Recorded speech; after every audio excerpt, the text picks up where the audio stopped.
In my 25 years in industry as an environmental engineer and a sustainability consultant, I have seen sustainability and ESG, environmental, social and governance issues, become basically nothing more than a sales and marketing tool. I came out into industry as an environmental engineer, one of the first environmental managers in the UK construction industry, and we started making really meaningful change on waste, on energy, on pollution. But gradually, over those years, I have seen sustainability just used like the way it was used at COP26. I was in Glasgow for the 2 weeks, I was in the conferences, and I was absolutely horrified to see CEOs sitting up in conference sessions talking about how they were the solution to the climate crisis, and that we could avert planetary disaster simply by buying more of their stuff. In fact, I stood up in 3 of those separate sessions and disrupted the meetings to challenge them because I was so horrified by what I was hearing and the complicity of these organisations in our environmental destruction that we're struggling with today. ESG reporting is a massive problem. The FTSE 100 earlier this year reported that 5 of their top ESG rated companies included the world's top plastic polluter, a coal mining giant, and a tobacco company. These enormous polluters are investing huge amounts of money in responsible initiatives, but these are not touching the genuine impact of their business.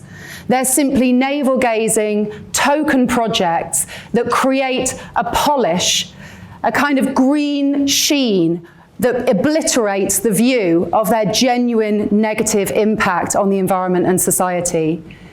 Another report this year also showed that the highest rated ESG companies pay significantly less tax than their lower rated peers.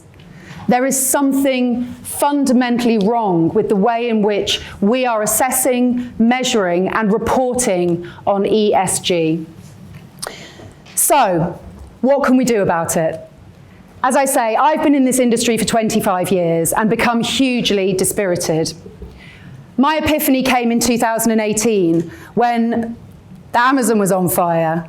The Blue Planet series was showing us the impact of humans on the oceans. We were looking at the IPCC report of 1.5 degrees, which told us we had only 12 years before we hit catastrophic tipping points in the environment. And I realised that my profession had failed, that in the time since I was born, climate change has entered a catastrophic point. I needed to do something completely different. And so my business now is founded on the principles of disruptive sustainability, and I'd like to share some of those principles with you today. So the first one, change only matters if it's meaningful. Now we find in corporates this obsession with change, reporting on incremental changes. We saved 5% of our resources. We reduced our emissions by 10% last year. To which the answer is, so what? Is it meaningful or is it just change? We need to look at our past performance. That's true, to really understand our impacts. But the climate and ecological emergency demands that we look at the global context of what we're doing and assess ourselves against that standard. So how do we do that? You'll probably be familiar with these Sustainable Development Goals. These were created and published by the United Nations in 2015.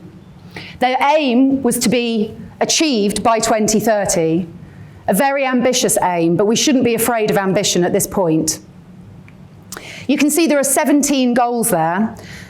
Now, businesses love this. You'll see in all sorts of ESG reports reference to the SDGs. But the way that we like to use them is to say to businesses, look, this is not something that is separate from your business. This is your business. Every single thing that you do as an organisation is represented in this chart. HR, accounts, training, operations, procurement, and so on, all fits within this structure.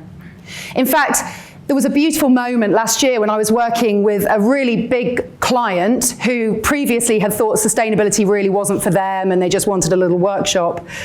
We went along and talked to them, to their leadership team, and I saw the moment when the penny dropped and they suddenly realised and said that they were going to rip up their business plan and completely rewrite it on the basis of the SDGs. And that for me is like solid gold. That's what I live for, is that moment. Because they got it.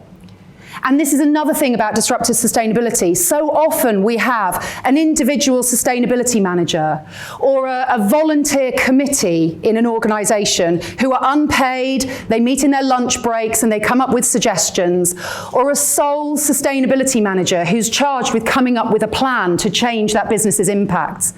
That is absolute nonsense. It is not possible. We must take the leadership of the organisation and we must ground ourselves in financial reality, because a business that cannot be financially sustainable will go bust. And it does not matter how much good they do in the world, they will not be able to succeed. Which brings me on to my next point. Normally, the way when we talk about sustainability is organisations say, yeah, that's all very nice, it's all very noble, we all agree we should do it. Now let's just get back to our normal jobs and you get on with doing the sustainability plan. Now there is something in here about money. But what we need to explore as an organisation is the difference between financial sustainability, which is covering our costs, and we enter this exercise understanding what the costs are that we have to cover in order to keep our business going, and separate that from our desire for growth and profit. They are two completely different things. Growth and profit are important for our organisation, but they sit as a single goal alongside the other goals dealing with health, poverty, equity, and so on. Now, once we've taken a look at economic growth, we can then dive into the other SDGs. So if we take, for example, climate action, clearly the most pressing issue of our time. The traditional way to look at improvements would be to look at past performance and then set maybe a 10% improvement on last year's performance. As I mentioned before, though, we need to look at the global context, and there is a mechanism for doing this across all of the SDGs, looking at science-based targets. So what is our impact? What is our contribution towards the global issue of climate change? And what must we achieve in order to be aligned with the Paris Agreement and keep global warming below 1.5 degrees centigrade? That's a really unusual question for a business to ask, because that might present quite a scary answer. But again, we shouldn't be afraid of ambition, because research shows us that ambitious targets deliver better results, especially when people have no idea how to achieve them.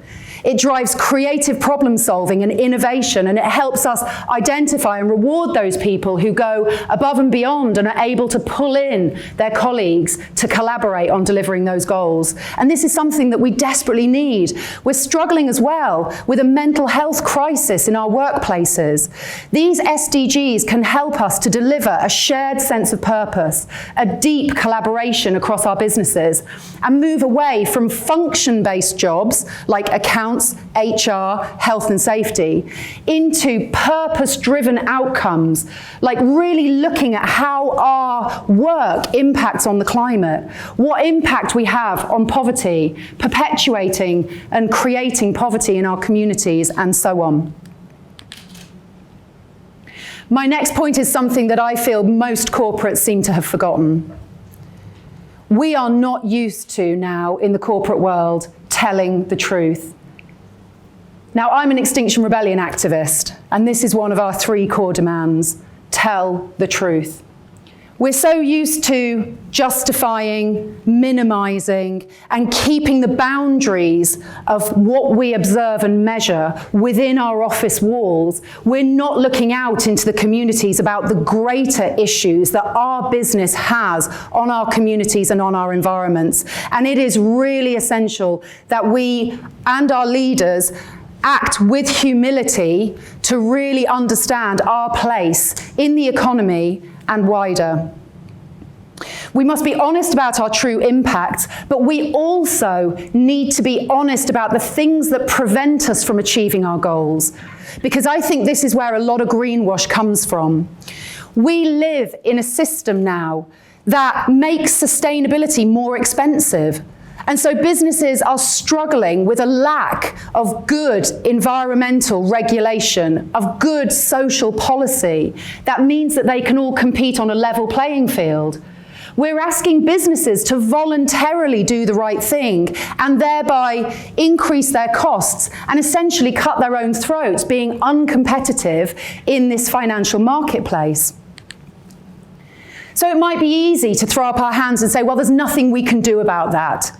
But that's not what we do with disruptive sustainability. We say, no, change the system. If the system does not allow you to run a financially sustainable business and do the right thing, then you need to identify those barriers and you need to take them to the decision makers. Because those people sitting in our councils and sitting in Westminster, they're not engineers, they're not people in industry. They don't understand the issues that you're facing, and they don't necessarily understand the complex web of regulations that prevent you from doing the right thing. So we need to come together with our trade associations, with our professional institutions, with our colleagues in different organizations, potentially even our competitors, to identify what those blockers are that stop us from doing the right thing and being able to run a financially sustainable business. Which brings me to my final point. I've learnt through my legal action against the UK government last year on the point of climate change, our leaders are not really leaders, and it's easy for us to sit here and think they will lead us out of trouble. The truth is our leaders are followers, and we need to step up and show them what it will take to get our vote. What it will take for us to support them.